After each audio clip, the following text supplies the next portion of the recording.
اے محمد، آپ نے ہم پر حجت قائم کی ہے اور آپ کو معلوم ہے کہ آپ نے پہلے ہم دونوں کو اپنی مسجد میں عبادت کرنے کی اجازت دی تھی، لیکن کچھ وقت سے آپ نے ہمیں اپنی مسجد میں عبادت کرنے سے روک دیا، اور اس پر ہم آپ کے شکر گزار ہیں۔ لیکن میری عمر 70 برس ہے اور ایہم کی عمر 80 برس ہے۔ ہم دونوں اہل نجران نے جب سے اس نور کا مشاہدہ کیا تو اس وقت ہم نے یہ فیصلہ کیا کہ ہم اپنے آباء و اجداد کے دین پر باقی رہیں گے۔ ہم نے آپ کی دلیل سنی ہے کہ عیسیٰ مسیح اس وجہ سے رب ہے کہ ان کا باپ نہیں تھا، تو اگر یہ کہا جائے کہ ربوبیت کے لیے معیار یہ ہو کہ جس رب کے ماں باپ دونوں ہی نہیں ہیں وہ اس عالم کی ربوبیت کا زیادہ حقدار ہے، تو اس سب کے باوجود ہم اپنے آباء و اجداد کے دین پر باقی ہیں، اور اے محمد ہم اس بات کی تصدیق نہیں کر سکتے کہ آپ اللہ کے رسول ہیں جیسا کہ آپ دعویٰ کرتے ہیں۔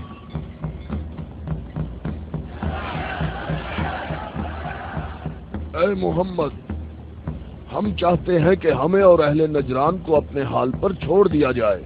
ہم نے آپ کی بات غور سے سنی ہے، لیکن ہم یہ بتانا چاہتے ہیں کہ ہم اہل نجران جب اپنے طور طریقے دیکھتے ہیں تو انہیں دیکھنے کے بعد ہمیں یہ پتا چلتا ہے کہ حق ہمارے ساتھ ہے اور تمہارے اسلام کے ساتھ بالکل بھی نہیں ہے۔ رک جاؤ۔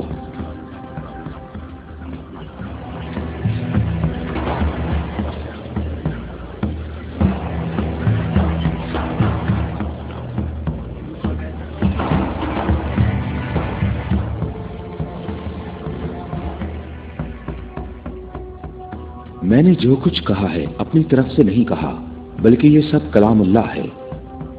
تم لوگوں نے میری دلیل سنی اور اس کا جواب نہ دے سکے، اور تمہارے اس تمام اصرار کے باوجود تمہارا معاملہ اپنے مقام پر باقی ہے، اور اللہ کی طرف سے تم پر ایک اور حجت قائم کرنے کے لیے تمہیں مباہلہ کی دعوت دیتا ہوں۔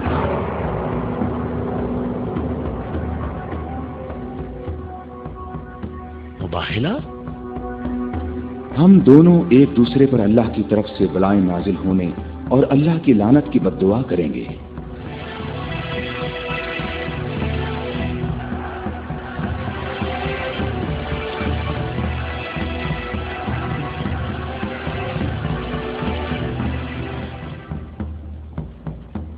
اے محمد، یہ بات صحیح ہے، پر ہمیں یقین ہے کہ ہم حق پر ہیں۔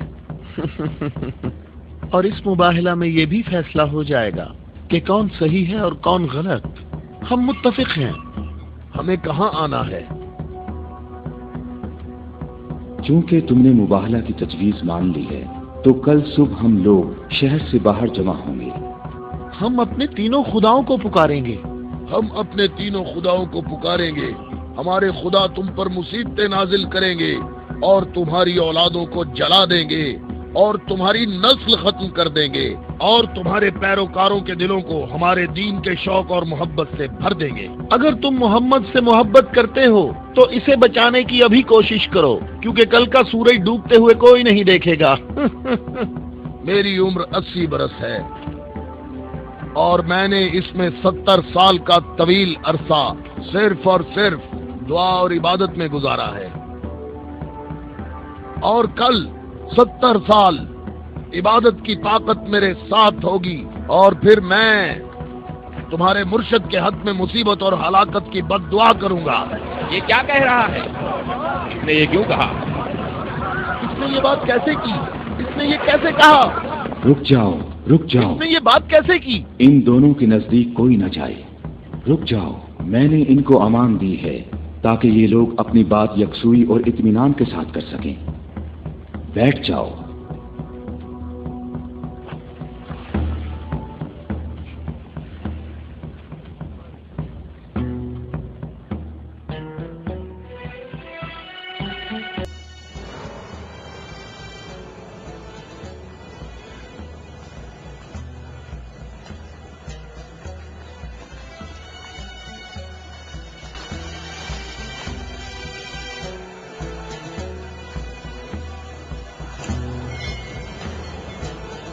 میں تم لوگوں کو نصیحت کرتا ہوں کہ اگر ہم نے محمد پر مصیبت نازل کی تو تم ہمیں قصوروار نہیں ٹھہراؤ گے، کیونکہ محمد نے خود اس کی خواہش کی ہے۔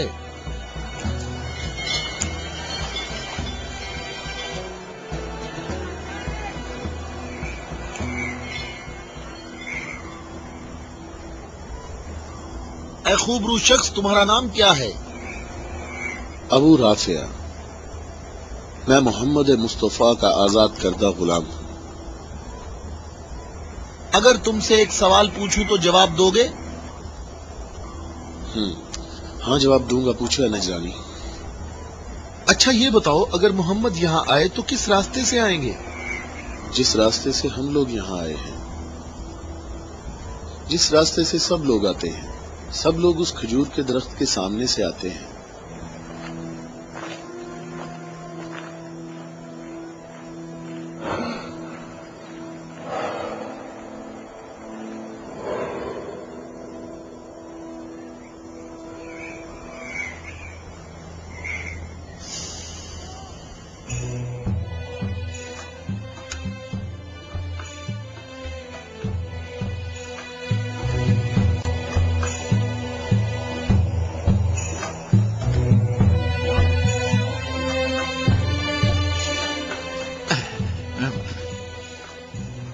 اے ابو رافع، یہ بتاؤ کہ مصیبت کا شکار ہونے محمد کے ساتھ کون لوگ آ رہے ہیں؟ وہ جو دائیں طرف نظر آ رہے ہیں وہ علی ابن ابی طالب، ان کے داماد اور ان کے وصی ہیں۔ علی؟ وہی علی جس نے خندق میں عمر ابن عبد ود عامری کو قتل کیا تھا؟ حارث اور مرہب کو خیبر میں؟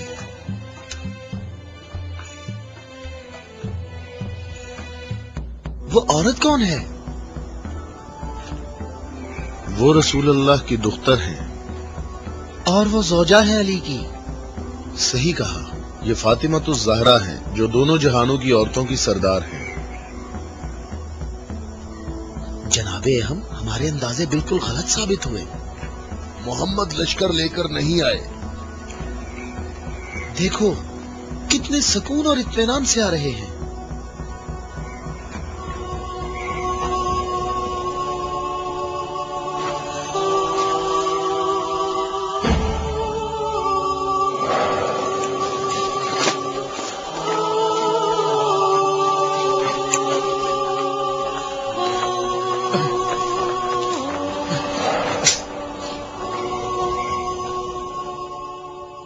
اہم دیکھو، محمد اپنے خاندان والوں اور عزیزوں کو مصیبت میں مبتلا ہونے کے لیے لا رہے ہیں۔